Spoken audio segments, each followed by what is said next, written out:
এমন দৃশ্য দেখার জন্য কি তোমার জন্ম হয়েছিল বাংলাদেশ? জীবনের প্রথম দেখলাম জীবিত মানুষের সঙ্গে দেখা করতে যায় মৃত মানুষ।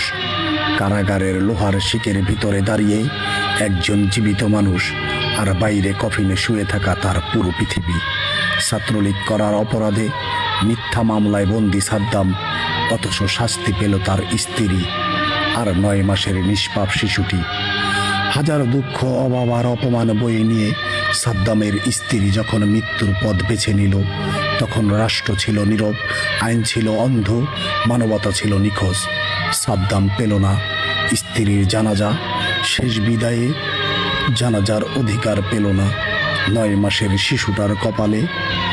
হাত রেখে বাবা আছি বলার সুযোগটুকু। জানাজা শেষ হলো, কফিন মাটির নিচে গেল, কিন্তু কারাগারের তালা খুলল না। এই দৃশ্য স্বাধীন দেশের? এই দৃশ্য কি মানবিক? এমন বাংলাদেশ কি আমরা চেয়েছিলাম, যেখানে রাজনীতির অপরাধে নিষ্পাপ শিশু আর মায়ের মৃত্যু গণনায় আসে না?